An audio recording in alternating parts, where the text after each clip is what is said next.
안녕하세요. 오늘은 나무가 아닌 숲을 보기라는 주제로 지난번에 있었던 일에 대해서 회사에서 있었던 일에 대해서 공유를 드릴까 합니다.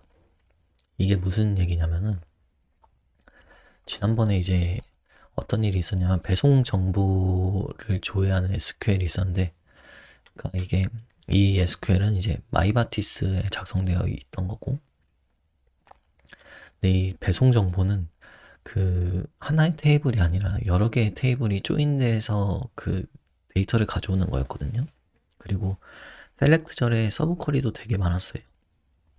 그러다 보니까 근데 이게 또 문제는 이 배송 정보가 되게 많은 기능에서 광범위하게 사용되던 거여서 애플리케이션 전체적으로 이제 이것 때문에 성능이 안 좋아지는 그런 문제가 발생을 했습니다.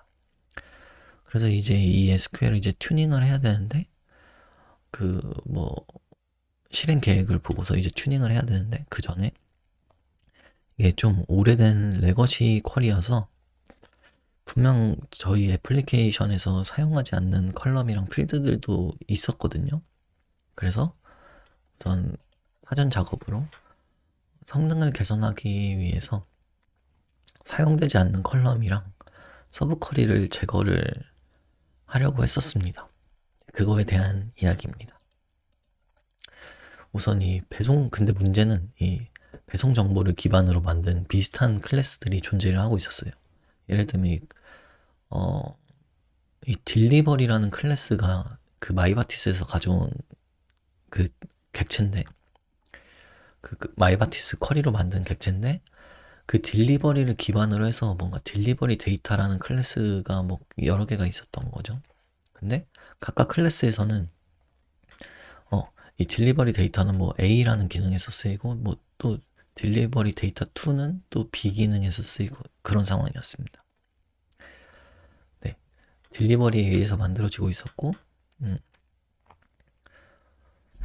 그래서 여기서는 뭐 유저 네임이랑 어드레스 같은 걸 가져와서 퍼스트 어드레스 이런 로직도 존재를 하고 있었습니다.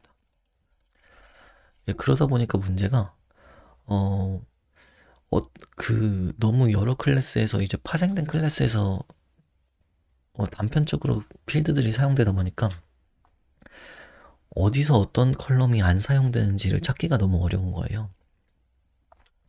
그래서 그거를 이제 해결을 하기 위해서 저는 이제 어떤 전략을 세웠냐면 이런 식으로 전략을 세웠습니다. 배송 정보를 기반으로 만든 클래스들을 우선 이제 배송 정보를 상속하게 만듭니다. 딜리버리를 상속하게 만들어서 어차피 필드가 이 딜리버리에 의해서 만들어진 필드들이다 보니까 그렇게 딜리버리를 상속한 다음에 딜리버리 데이터에 있는 필드들을 전부 다 제거를 했어요. 어차피 딜리버리에 있는 거니까.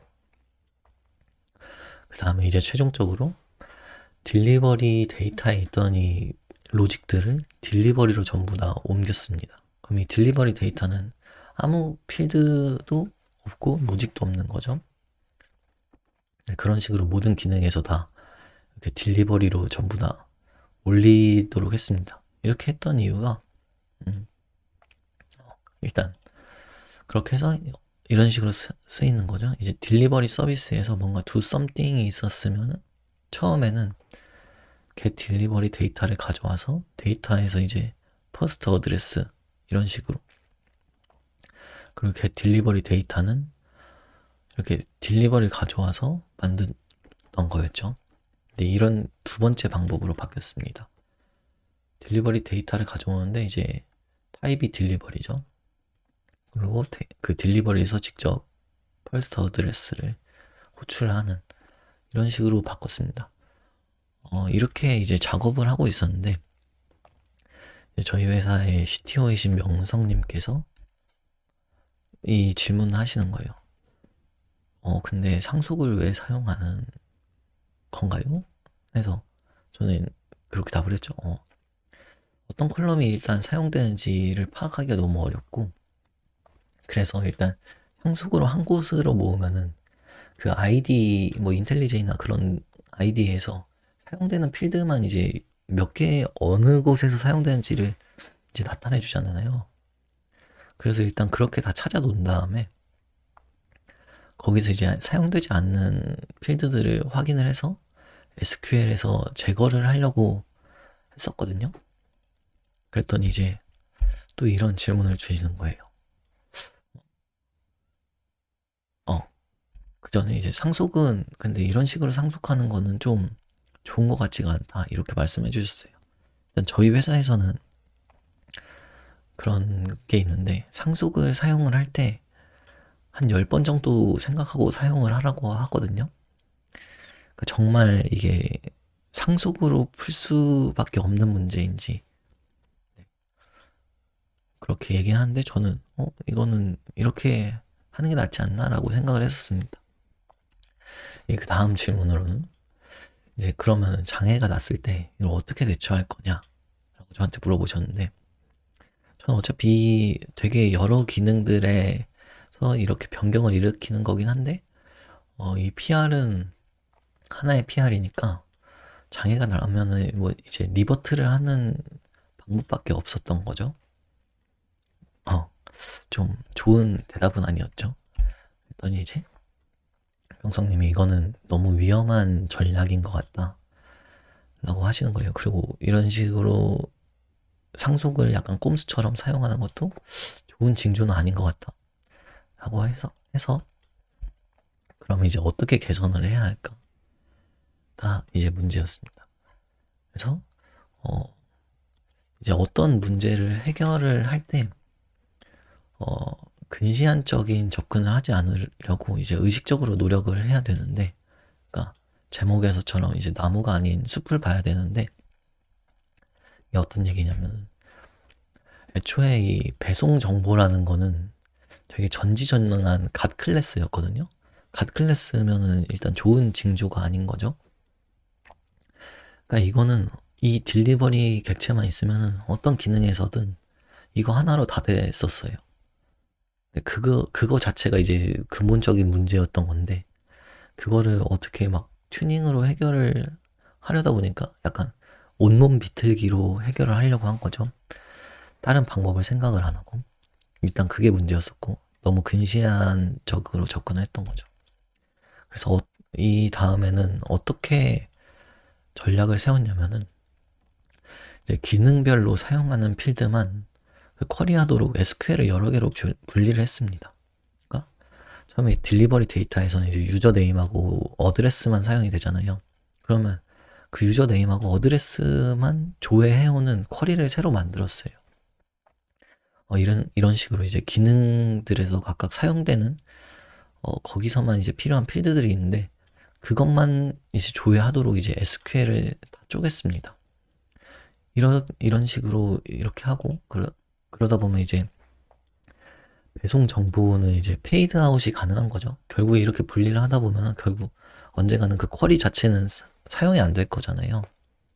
그럼 그때 그 딜리버리 이제 제거를 하고, 정말 문제가 되는 어떤 기능에서 그 쿼리가 있으면 그 부분만 이제 개선을 하면 되는. 그러면서 어떤 식으로 또 접근을 하냐면, 이제 근데 딜리버리를 이제 페이드 아웃 하려면 좀 오래 걸리잖아요. 그래서 그거를 이제 페이드 아웃 하기 전까지 피처 플래그를 적용을 합니다. 언제든 롤백이 가능하게. 아까는 이제 get 딜리버리 데이터에서 이게 원본은 이 아래 거죠. find 딜리버리 해서 그 딜리버리에서 이제 딜리버리 데이터를 만드는 거. 그리고 만약에 피처 플래그가 켜져 있으면은 그 새로 만든 유저 네임이랑 어드레스만 조회하는 그 쿼리 있잖아요. 거기서 가져온 객체로 이제 딜리버리 데이터를 채워주는, 이런 식으로 이제 플래그를 적용을 해가지고, 만약에 이제 뉴 오브젝트로 만든 딜리버리에서 뭔가 문제가 생기면은 바로 이제 플래그를 꺼가지고 기존의 기능을 이용할 수 있도록, 뭐 그 전까지 장애가 났던 건 아니니까 성능이 느렸을 뿐이지, 이런 식으로 조금 안전한 접근법을 택했습니다.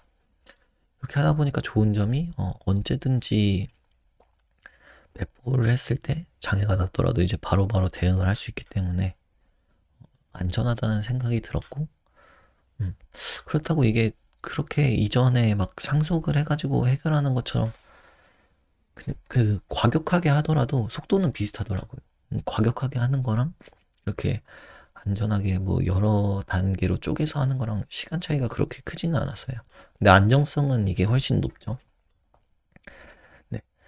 그래서 이제 결론은 뭔가 어떤 문제를 해결을 할 때 좀 더 근본적인 원인을 찾는 게 필요한 것 같아요. 한 번 더 생각을 해보는 게 애초에 딜리버리 그 SQL을 튜닝하거나 개선하기 전에 이 딜리버리가 정말 필요한 건가? 이 딜리버리가 왜 이렇게 만들어진 건가? 꼭 이게 꼭 이걸 써야만 하나? 그 생각을 못하고 그게 저의 패착이었습니다. 그래서 뭔가 어떤 일을 접근할 때, 문제를 해결을 할 때 나무가 아닌 숲을 보자가 오늘의 이야기였습니다. 네, 감사합니다.